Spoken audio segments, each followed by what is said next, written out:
my microphone on and unmute things and make sure that this is the right output. Yep, there we go. Hello. So, episode 9 of the Cringe Music Podcast. Hello. So this is going to be parody albums. And also, this is going to be the final stream that I ever do in this room, in the basement. Oh boy. I'll never be in here again. As you can see, my TV is gone. I brought it over to the apartment earlier. And I have to move... That's gay. Who has apartments? I don't know. People? Me owning a whole house. We don't do that here.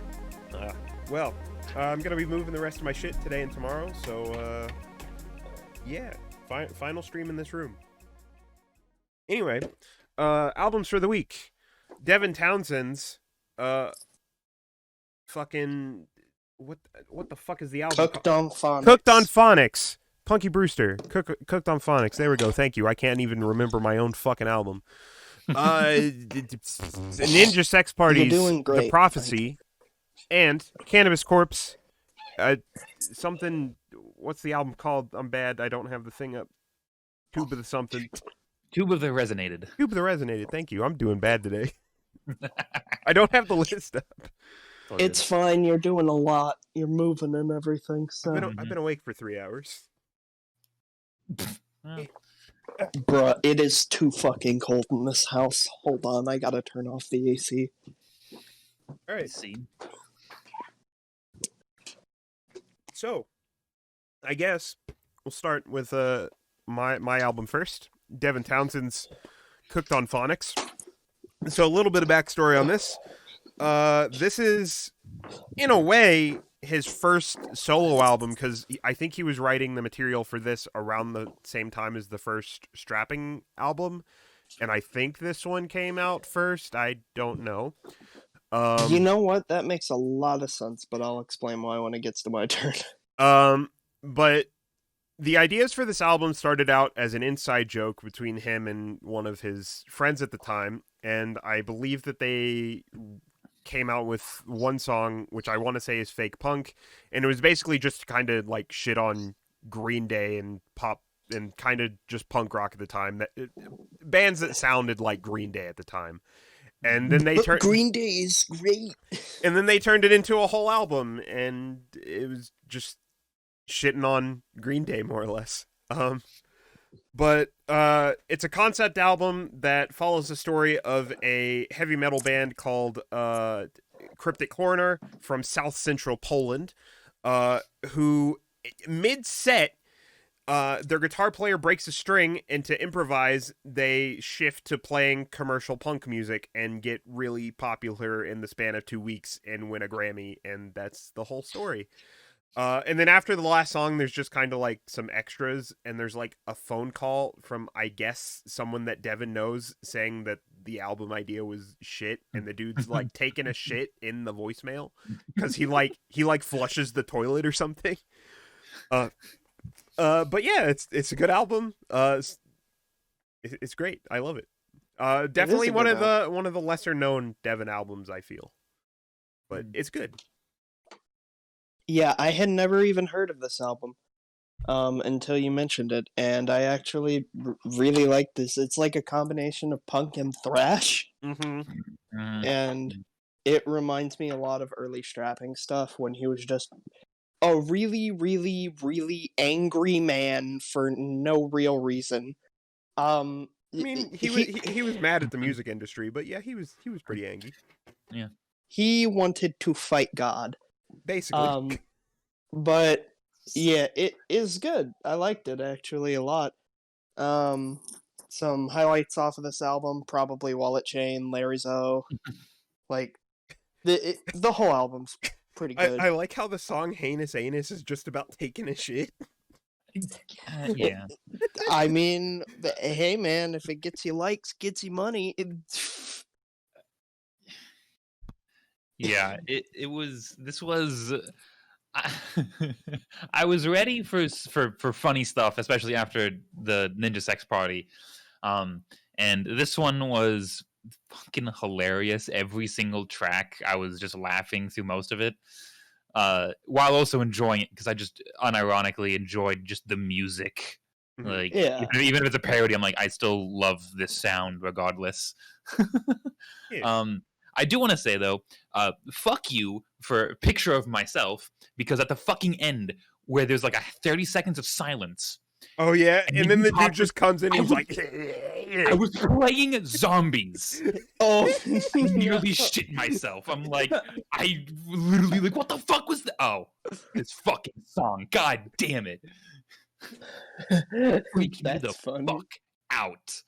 That's funny.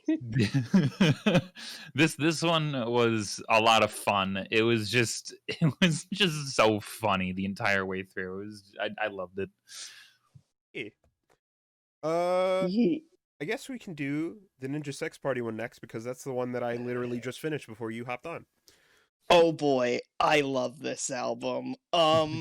So the whole reason this album started was because Danny, for his whole career, has always wanted to write like a 12-minute epic because those are like his favorite type of musicians. Those are his favorite type of albums. Yeah, like those are his he favorite loves type of Rush songs. and Mhm. Yeah, and he loves stuff like that. So him and Brian were sitting around one day and they were like, why don't we do a little less sexual of a song, but still just as funny and just as good with pretty heavy lyrics.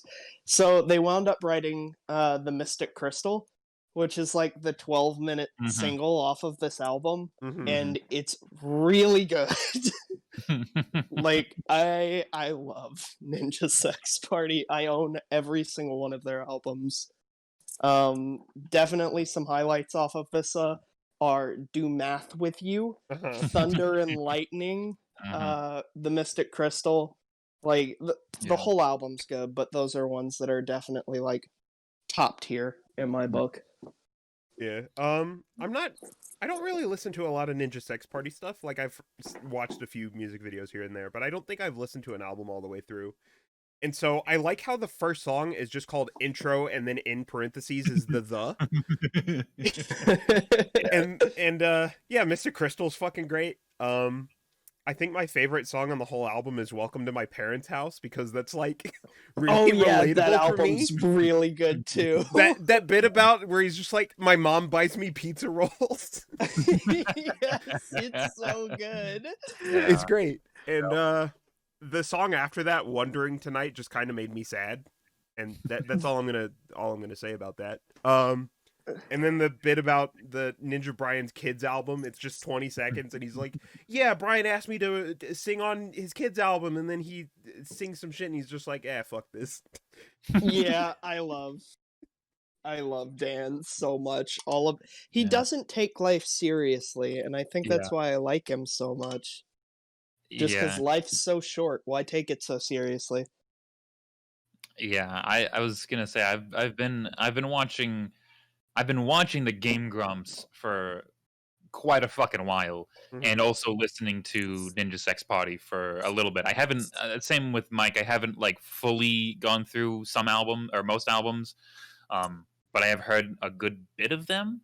I fucking love Dan Avedon so fucking much. He's hilarious. This whole album was just it's another one of those ones where I enjoy it fully all the way through. It had some absolutely gut busting hilarious moments that Oh yeah. just Like the bit on Welcome to My Parents' House where he starts screaming at his mom. It's like, all right, time to use our inside voices. You always do this. Yes, it's a girl. it's some of the most like just funniest like music, funniest stuff that is still music. It's just so unbelievably funny that it's like it's so, sometimes you think there's no way that these things can be this funny, and then you listen to it and it's like then you want to listen to everything because just like you get hooked. And yeah, also you fuck good. Like that bit killed me. I was crying. Like I was in the car and we had to pull over because the album had dropped. And I'm like, all right, I'll listen to this. And I was driving to get Taco Bell or something, and it came on, and I just started crying. And I was like, no, I can't do this, honey. You have to drive. I pulled over, finished the album, and was crying the entire time. Jeez. It was so good. I love this album to death. Mm-hmm. I guess that leaves the Cannabis Corpse album. So yeah. So when we mentioned parody albums last week, I in my head, whenever we do these things, I was like, I don't really think I know that many parody bands. Like, I knew Ninja Sex Party, and I know Weird Al, and I know a couple others, but I'm like, I don't know if I want to do anything that's like, I didn't want to do Weird Al, because it's like everyone's heard Weird Al. You've heard Weird Al to death. Yeah. You've heard not enough to say Weird he's Al. bad, but like... No, I fucking love Weird Al. Love him to death. But oh, yeah. You heard him so much that I wanted just something a little bit different. So I just went searching for parody bands, and I found this one. And I had already listened a little bit to Cannibal Corpse, and I actually like this a little bit more than I like Cannibal Corpse. Mhm.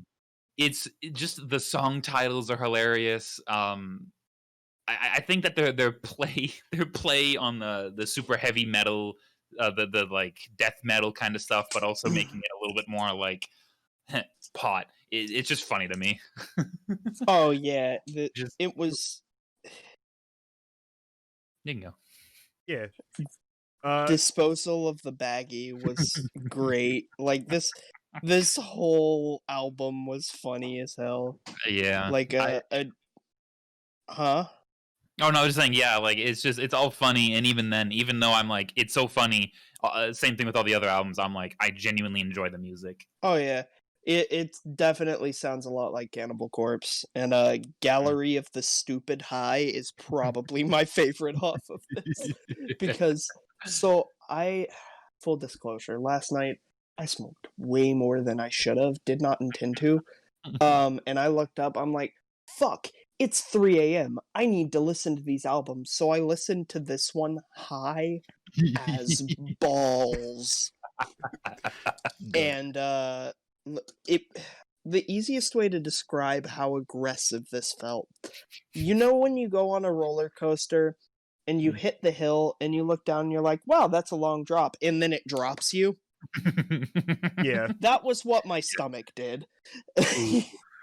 Yeah. I loved it. Yeah. Listening to this one while under the influence is quite a fun experience. Oh, it's great. So yeah, I do appreciate that their whole thing is just death metal but weed. And that's like all of the album titles are just like weed versions of other heavy metal tracks. So like the album title Tomb of the Resinated is Cannibal Corpse's Tomb of the Mutilated. I'm not quite so sure about all of the album titles though, but I do know what they were basing the album title off of. This style of metal just by itself isn't really my style. Like, I recognize that Cannibal Corpse is kind of like legendary. They're kind of classic heavy metal band. But it's never been my favorite sound particularly, but I guess the fact that they're just ripping off of it, making it weed themed, makes it a little bit better. Because like I was reading through the lyrics and it's just, they're great. They're great. They're fucking great. Even the most recent album is called Nug So Vile. Yeah.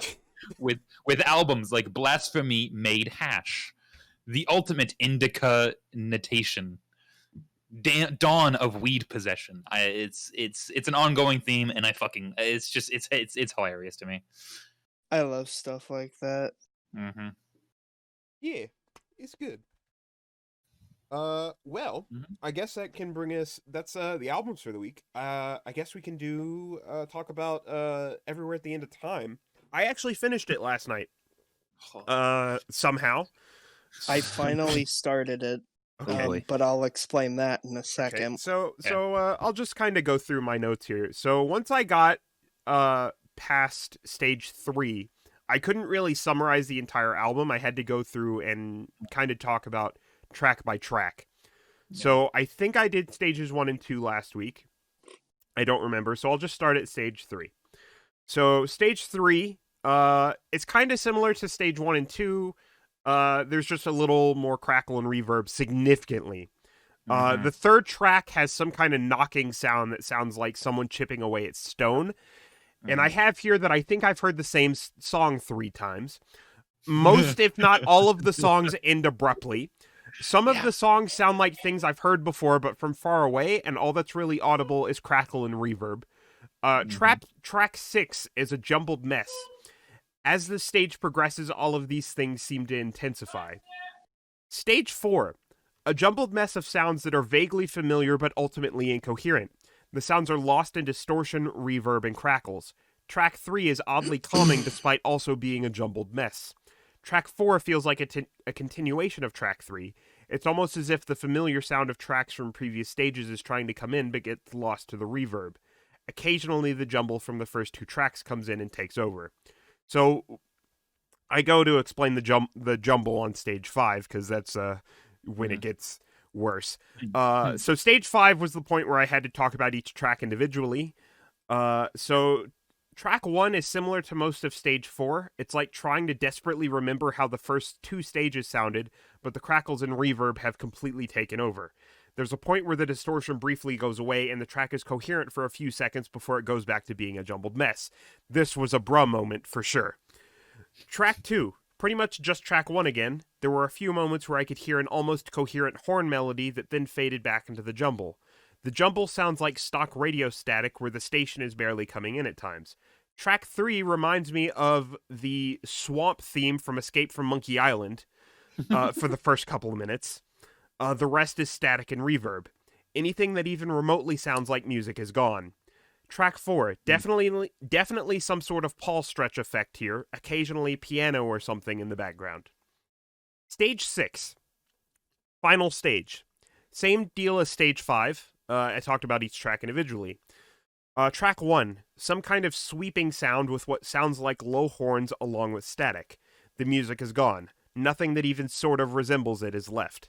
Track 2, mostly static with occasional low droning that sounds almost like a horn but barely. Track 3, mostly rumbling and static, but it sounds like synth drones are coming from the end of a hallway. There's a point where that ends and there is a thump before it goes back to more synth droning and rumbling. This track ends abruptly. Track 4, similar to the previous tracks, but it seems the static and crackle are completely gone. The synth fades in and out for most of the start that turns into a long organ drone. This drone abruptly ends and is followed by static. After a few seconds of static, perfectly coherent piano playing accompanied by a choir begins that eventually fades into complete silence for a few seconds before the album ends. Which I assume that's the part where most people start crying. But that was another bruh moment. Overall thoughts, definitely the most interesting thing I've heard in a long time. I mentioned that the last 5 minutes of stage 5 is where I assume most people start crying and get emotional, and I totally understand why. Damn, dude, that was something. So I have not finished part 2, or stage 2, but I have started. Stage 1, though, feels like I'm sitting in a room waiting to enter the Twilight Zone set, is the easiest way to describe it. Coincidentally, I said that it sounded like the Tower of Terror cue music. Wow. Yeah. We all kind of had like the general same feeling in the beginning. Yeah. I can already tell you I'm not going to like this. Because I tried to listen to it also high. Maybe don't do that. Yeah, no, I'm not doing that anymore because I kind of lost myself. Like, I don't mean like I lost myself, but like I definitely kind of lost track of where I was, what was going on around me. Part of me kind of wants to complete this whole thing toasted. Don't know if that's the best idea though. Yeah. But I might do it for science. I'm thinking about not restarting, but doing some of the tracks I didn't hear while intoxicated as well, because I think I got into stage 2 when I was pretty blasted, and it fucks with you high. Oh Like yeah, it's like I'm not a fun feeling. I see, like, stages 1 and 2 weren't too bad. I'm assuming it's, for me, it's gonna get way worse in the later ones if I'm high, because like there's a point where the music is playing that I just kind of like not necessarily black out, but just kind of space out, and Yeah. suddenly I'm like, why do I feel weird? And then I come back to reality. And I'm like, oh yeah, I'm still listening to this fucked album. I'm Yeah, still I kind listening of to this shit. I'm hesitant to do it because so I'm no stranger to talking about this. I'm autistic. Yeah, Um Mike knows this. All my friends know this. It's not something that I shy away from talking about. So things tend to affect me on a much more uh, mental level, I guess is the best way to put it. Mhm. Which is kind of why I'm hesitant to listen to this too toasted, because Yeah. like I could very well like lose track of where I'm at. If anything, I think like 4, 5, and 6 are easily the hardest to deal with, for sure. and Yeah, I'm not sure if, especially getting to 6. 6 is when I feel like I'm gonna have to not smoke Six, beforehand. six. The best way I can describe six is, like I said in my notes, the music is completely gone. It's just droning and rumbling accompanied by static. So make of Yeah, that what yeah, you will. that one's gonna be interesting trying to do while smoking. That one might be a little interesting. yeah. I don't know how well I'm going to deal with this, but we will see. Yeah. There's Yeah. actually a point that I it seems like a lot of people kind of talk about when they're listening to this album, like family members that kind of go through dementia or some kind of Alzheimer's. And I posted a video by Volksgeist. He makes a lot of video essays about music that I really enjoy, and this video is pretty new. So in while he's talking about this album, he talks about how he used to listen to another Caretaker album without knowing who he was when he was younger, when he would walk to this church in his hometown, and Mhm. he forgot details of walking to that church, and he was misremembering things. And then he gets to a point where he stops talking about the album and talks about one of his relatives and watching them just descend into dementia. Like they stop being a person, they stop being able to function. They just Mhm. can't Yeah, remember anything.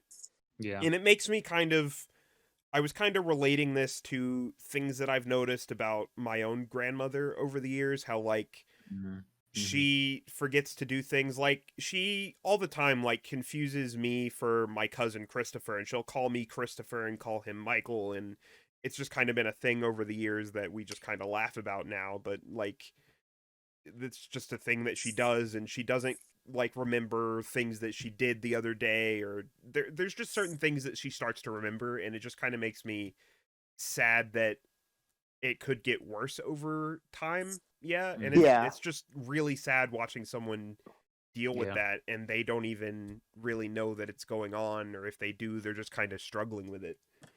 Yeah. So also, or keep going, Mike. I was pretty much done. I just wanted to wrap up saying that listening to this album and knowing what it's trying to replicate just kind of makes you reflect on those things, I guess, a little bit. Yeah, I guess I get that. Yeah. Yeah. Yeah. I noticed a lot of people kind of, yeah, like not necessarily reminisce, but call back and say like that, like they get an understanding of what their relatives went through, and that's what causes them to like feel such heavy emotion, because they're like, I finally understand, like, well, not fully understand, because You Yeah, have some kind probably, of idea. have even an inkling of an idea of what it's like to have this disease. yeah. What I was gonna add on to what I was saying was, it also doesn't help the fact that the house that me and Kaylee live in right now, it was designed in like the late 40s, early 50s.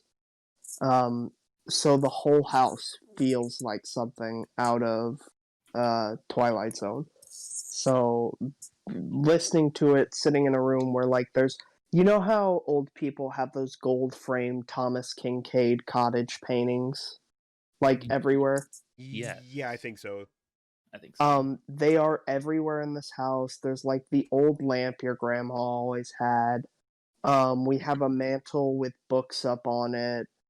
Like there's an old piano in the room.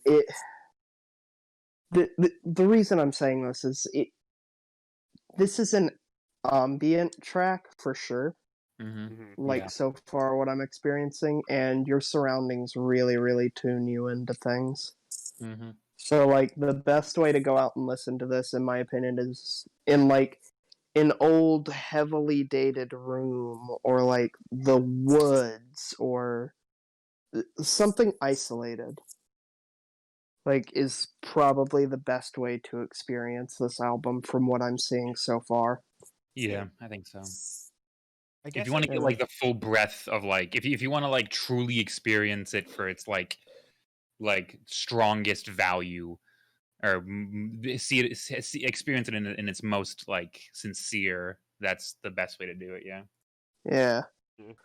I will say that there were a couple of tracks, surprisingly, that I really enjoyed off of this, oddly enough. So off of stage 1, the first track on that one, I just can't get out of my head. There's just something about it that I absolutely love. Like it's like hypnotic almost. Yeah, it's Like- it's like haunting and Yeah. eerie, and But I it's can't still, pinpoint it, but I love it. it's not something that I'm like I'd feel necessarily like I don't feel uneasy about it, but it's just it exists somehow in this weird area where it's like I love the song, but in of itself the song is creepy but doesn't Yeah. make me feel uneasy. We're talking about stage 1, right? Yeah, Stage 1, the track 1. first track off of Yes. stage 1. Yeah. Yeah, 100%. I get what you're saying. It's weird. weirdly. Mike used the word before, and I hate to copy y'all, but it's like the easiest way to describe it is this track makes you feel nostalgic for something that you haven't really experienced. Yeah. No. All right, I think stay safe. Conley, you were saying something about that last week, maybe. Yeah, it felt really weird because for me it felt weird because throughout, like in my notes, it was, where did I mention it? It was like within the first couple of tracks I was like, I feel nostalgic, but I don't know why I feel nostalgic, because the music is from a time that I obviously was never born. I wasn't born. I had never experienced the culture that this music Yeah. came from. But I mean, to me, the only thing I could think of why this sounds nostalgic is because of the Fallout series, and in parts of the song can sound like it sounds like a Fallout song. But not just the Fallout series, but like for some reason the songs have a nostalgic quality, even though, like I said, I haven't experienced them in the perfect setting. It's weird. Yeah, and I would even say the same thing about the track 2 off of stage 1. I really enjoy that one as well. And Yeah. kind of like the same thing as track 1. Like, I don't know what it is about it. There's just some kind of blissful element to it that I really enjoy. So what's interesting is the actual album itself is not on Spotify. Yeah. However, if you look on Spotify, you can find all of the samples that he uses. Yeah, because all of these are just samples that he distorted, from what I understand.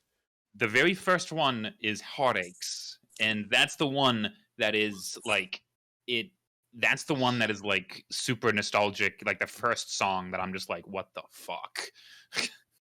Yeah, like you sit down to listen to it. And from what you guys had said, I was expecting it to be like. So I have. Hold on. I'll, give me a second. My vinyls are in the living room. Oh, good. Or, well, the den. Oh, What yeah. you looking for, Caitlin? Oh yeah. Sorry, Stallman. I made a post in Discord and on Twitter. But Yeah, it's I'll hopefully have the just- VOD up Tap it in a down. day or two. So I gotta go through all my vinyls here. I have a lot of vinyls. Damn. Sorry. So I have a couple of Reader's Digest albums that this makes me think of. So, like, you know how they sell the huge box albums? Yeah. For Reader's Digest? I think so, yeah. I have a couple of those. And I'll post pictures of them in the chat, and you can pull them up on stream, Mike. Okay. The closest things that I have from this are like vinyls that were actually pressed in the 50s. And if y'all want to look, you should be... Do I not have it? The hell? No, I know I have it. Kaylee bought me that album. I hope I didn't lose that. Uh-oh. Don't do that. There we go. What, did something happen on your end? I'm editing things in my music library, and I hit a number on the number pad, and that's my hotkeys to change scenes, and I changed scene by accident. Oops. Oop, that's not good. It's fine. So I can't find the album itself. No, wait, there it is. Okay. It was underneath my Fallout 4 picture album. Alright, so the two album compendiums that this make me think of are Quiet Music for Quiet Listening. It was the Reader's Digest digital remaster of it.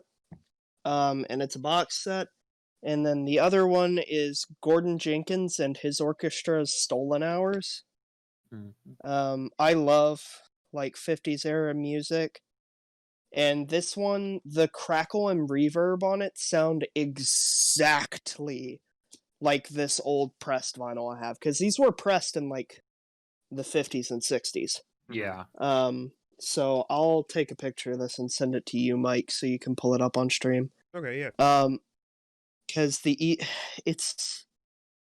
there's really not a way to describe this other than it sounds exactly like these albums.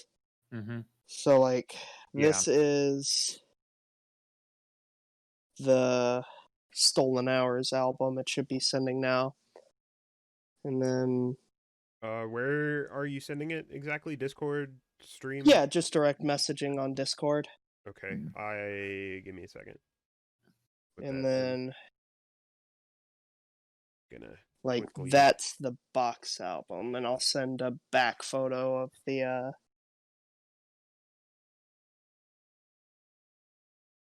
Okay, let me see if I'm actually curious if it says when this was minted. So that's the cover for the Quiet Listening. This is the back for Stolen Hours. If anyone has any interest in, like, old school vinyl. Yeah. That actually reminds me. It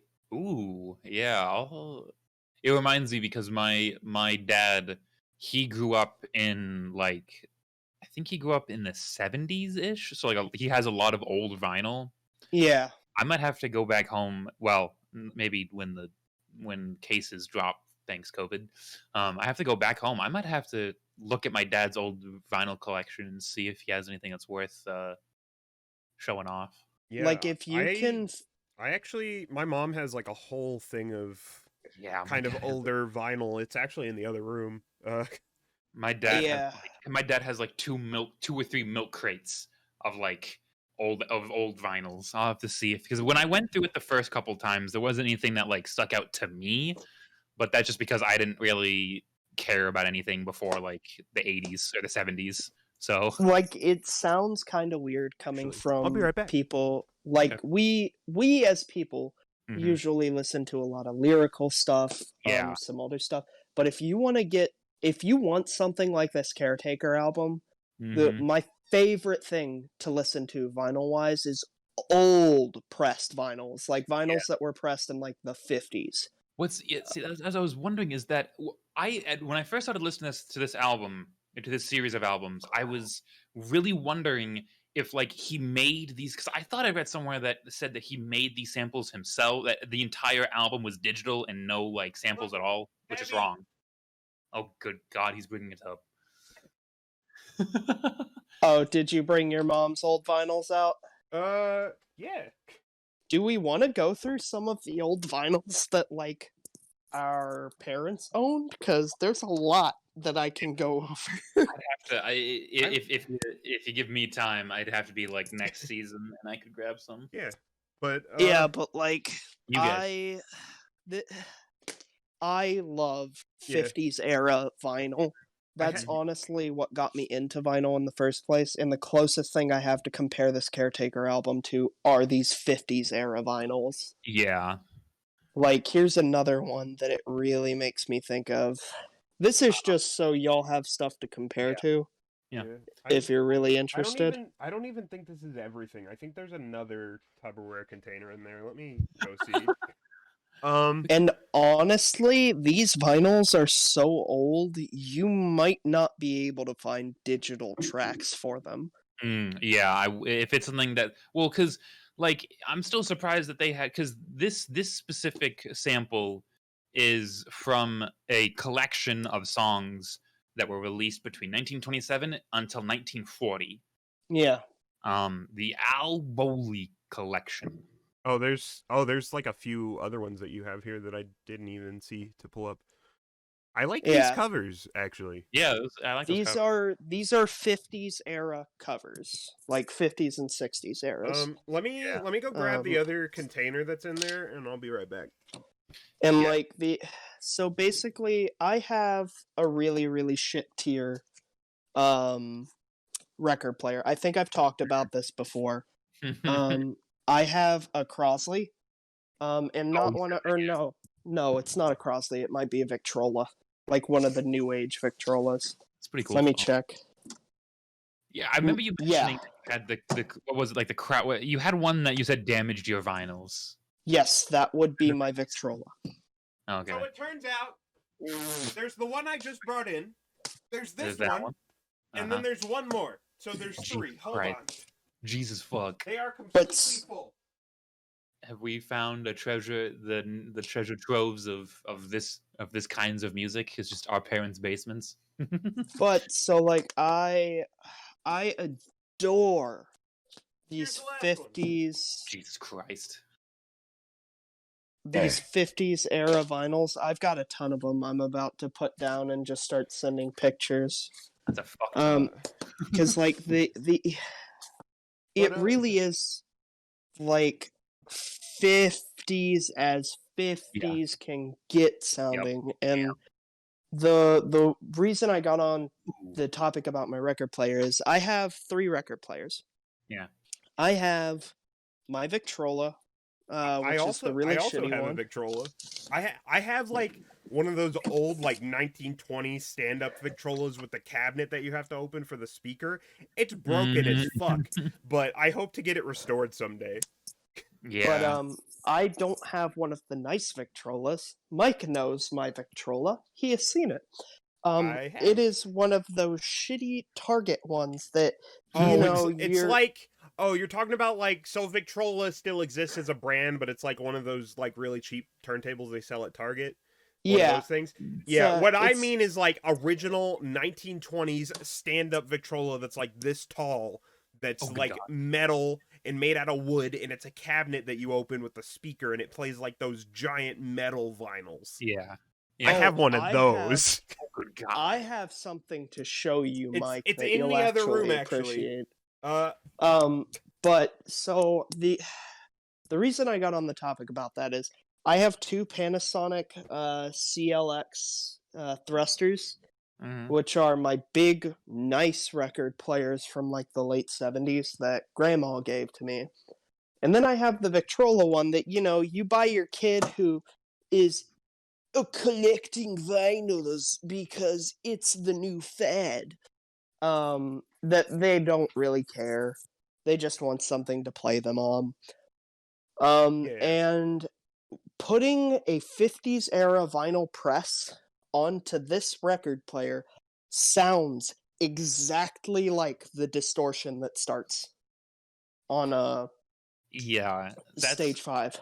that's something that like I was trying to like understand about his album were the interferences and the like imperfections, is that part of the sample that he got, or did he put those in himself? 'Cause at Um some point he has to be amplifying oh those yeah. Yeah. those distortion sounds.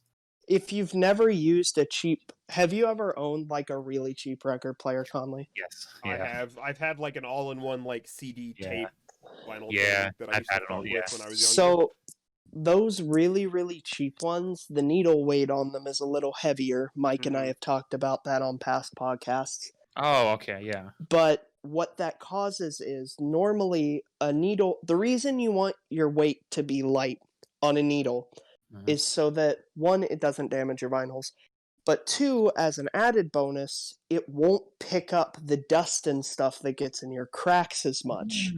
That makes The sense. heavier your needle weight, the more it digs into the grooves, and the more likely it is to pop and crackle. Okay, that makes more sense then.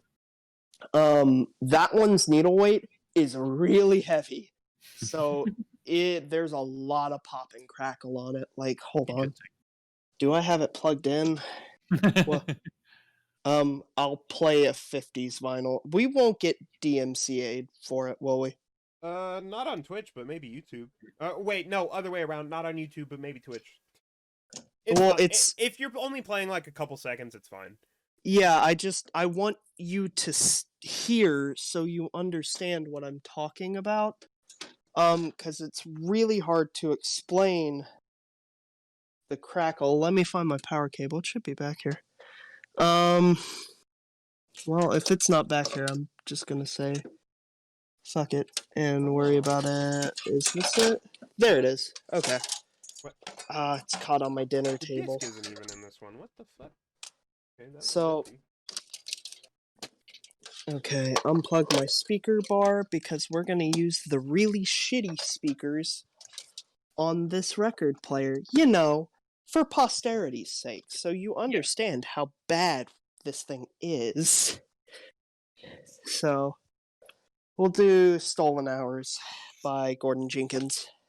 Okay. And I'll start on track 1, which is Sophisticated Lady.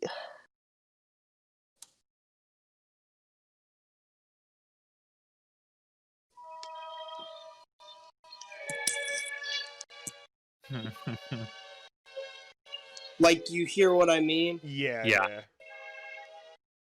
Like the immediate crackle. Crosley's ruin your vinyl, so you can only play it on a Crosley. I've Yes. heard that, but I can't really. All I know about Crosleys is that they're cheaply built, and if you're buying like the briefcase things, they have that problem where the tracking force is too heavy. You can't adjust it. There's no counterbalance or anything, so they dig too heavy into the grooves.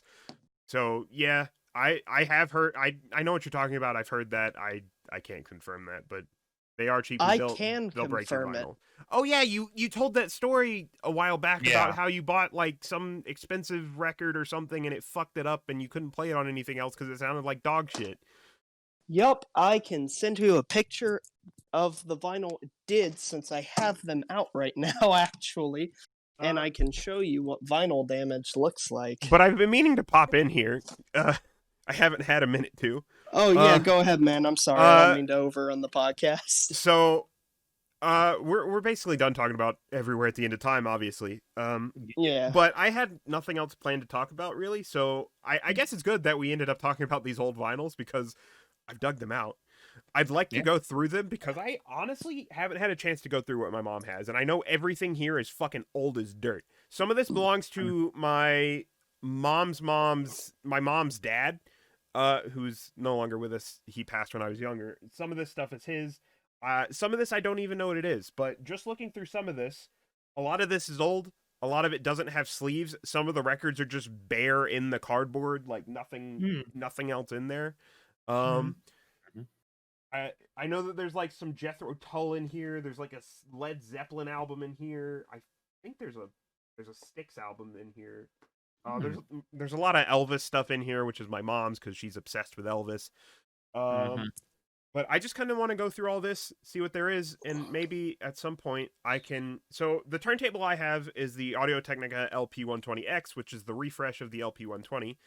Cool thing about the 120 is it has a USB output, so you can rip your vinyl to digital if you want, which I've done with a few of my records already. I've ripped them to FLAC just so that I have those. So I might do that with some of these. Clean them up and do some rips. Yeah, do it. That'd be neat. I was gonna say the record player that we actually have, we didn't even realize that we had gotten one that was like, I'd have to go look again, but it's slightly better than the cheapo like $20 ones you get from Walmart and the Krausley. Yeah, and it allows us to do the same moving from vinyl to digital, and I'll have to take a look. I really need to. I really wish it wasn't happening so I could get home. So off of vinyl and onto radios for a second. What I wanted to tell you about Mike. So Grandma, I told you, gave me and Kaylee the house to take care of, and she's gonna move into a nursing home and give it to us. One of the things that came with it, I thought was just an old stand, like nightstand, and I looked at it and realized it has knobs. I'm going to be going through these records and just showing them while you're talking. That's fine. So I did some digging on it. This is a Radiola, which was a daughter company of Victrola. I sent you a picture of it. I'll pull that up. Hold on. This thing works. It lights up. I don't have it plugged in right now because it needs to be on a certain voltage because it's from like the 40s. But this thing is cool as shit. It works, and the speaker sounds like something out of the. Damn, that is really cool. Jesus, yeah. that is cool. Let me go take a picture of my like Victrola really fast because you might appreciate that. Okay. Yeah, so I currently am working on restoring that. Because I almost got my 2 Panasonic record players fully restored, so now I'm working on little things around the house. Hey, hon. Yeah.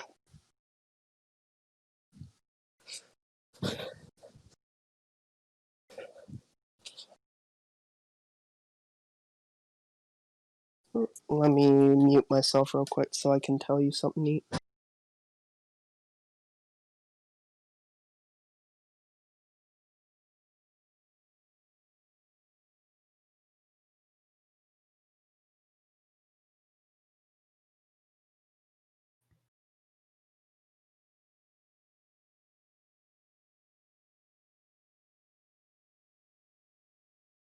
Let me post these in podcast chat.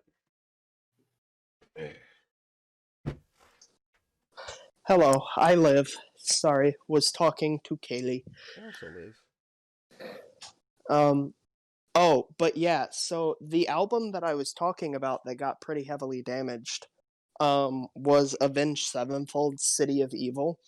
I had the original release of their limited production vinyl with the full centerfold, the full album on 2 vinyl discs, and it's pretty much destroyed now.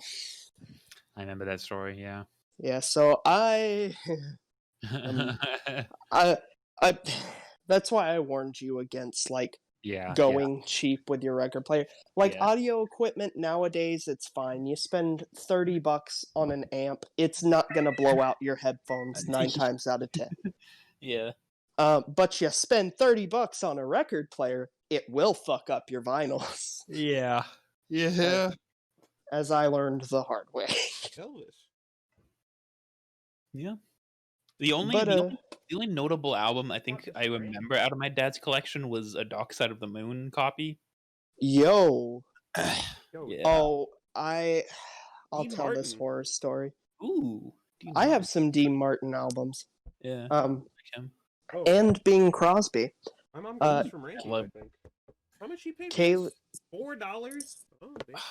Fucking Kaylee really hates when I talk about this story, but I'm going to. I've been meaning. I want to see if my dad has any. Fucking No the So- Holiday series made me love Billie Holiday. Valair, I think I know. Interesting. So This bit Kaylee folds down and it's got the track list. Wow. before Kaylee knew, like before she met me, so she had no context for vinyls or value of vinyls or anything like that. Mhm. Kaylee found a bunch of her mom's old vinyls and started cutting them up for wall art. Oh, Uh, don't do that. one of the ones she did was, Santana. Ooh. Demon Titty. I don't know. Yeah. Oh, it's got Black Magic Woman on here. Yeah. Oh, there's a. Wow. Anyway.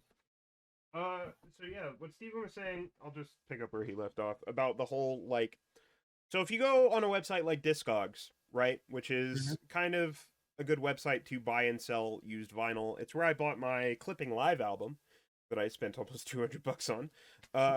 It's a good place to buy and sell vinyl and just other music in general. Not necessarily vinyl. You can buy CDs, tapes, whatever.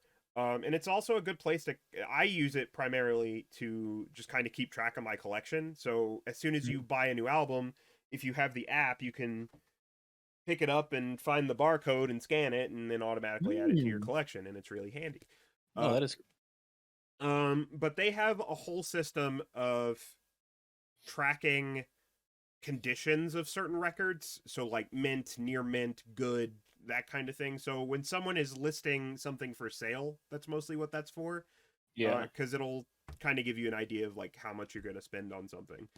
So one of the record stores I go to downtown, here in Salt Lake, Randy's Records, they have a Discogs page. They sell stuff on there, and they kind of keep track of the condition of all the stuff that they have in stock there. So another thing to be aware of, I guess. Oh, there's a new record store down here in Biloxi. I forgot to tell you about, Mike. Sticks. Oh. So, anyways, what I was saying was, before Kaylee had any idea of the value of vinyl, she cut up Boston's More Than a Feeling and Queen's A Night at the Opera original LP releases. Oh no. Oh yeah, I remember this one. It's really cool. It's got like pages and shit in the gatefold. Wow. That's cool. That is cool. What album is that? Soundtrack from the film Led Zeppelin. The song remains the same. Oh, that's cool. Is there a date on this? 1976.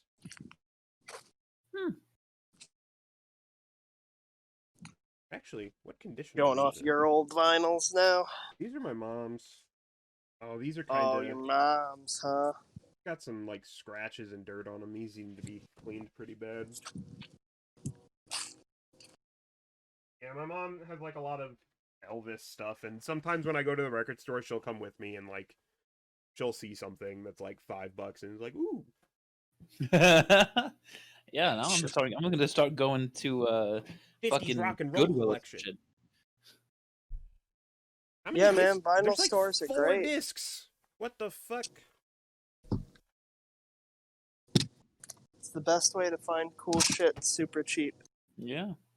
Record stores are a danger to my wallet because I'll walk in and with the intention of like seeing if they have something, and then I'll buy something that's not even what I was looking for, and I'll have spent like $100. Yeah, I'm guilty of the same thing. Like, Yeah. I walked in. This one's empty. I walked into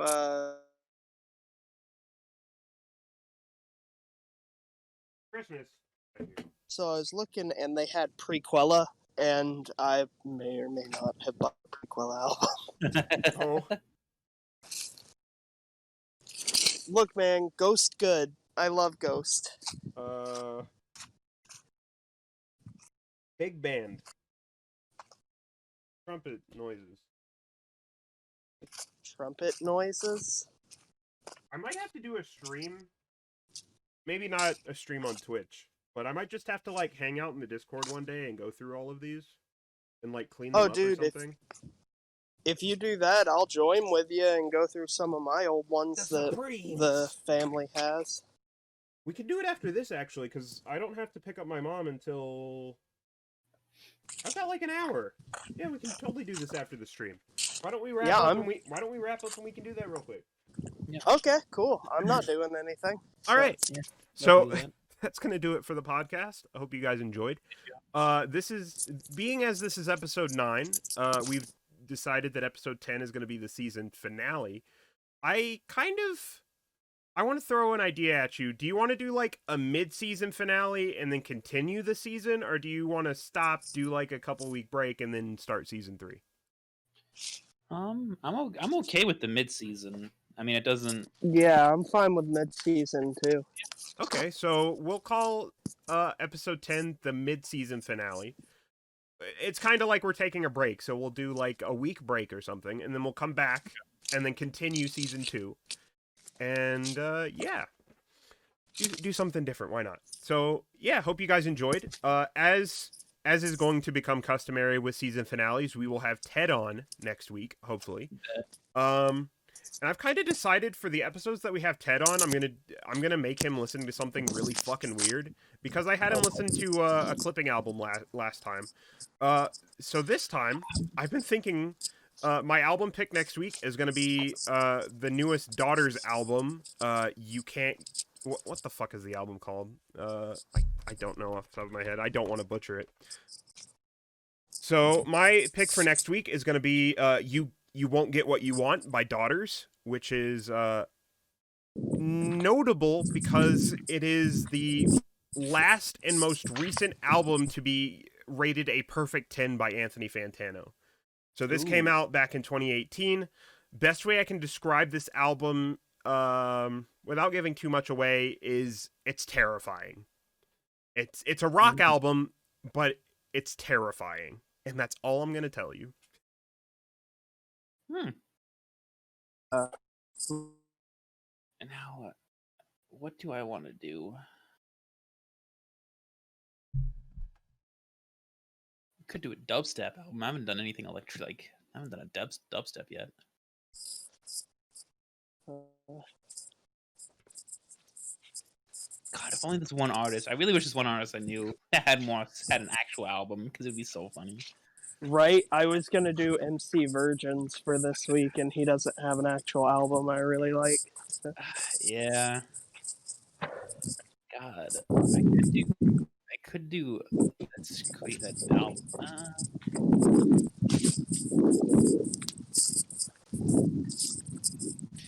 Still debating. I'm thinking of doing. I'm probably gonna do something else. I just gotta figure out which one.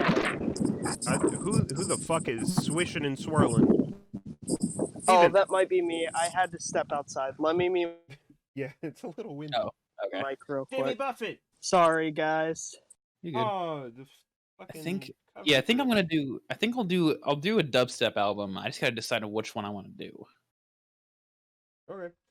Go back to my bass head. Yeah, we'll do that. Okay. Oh, hey.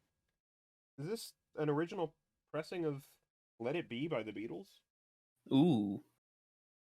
There's no, like, barcode on here, so I can't tell. Yeah. The only way that I'd be able to tell is go on Discogs and reference, like, pictures that people have up. Yeah. But, hold on. There's no date on here. Manufactured by Apple Records, Inc. Hold on, it might say it on the disc.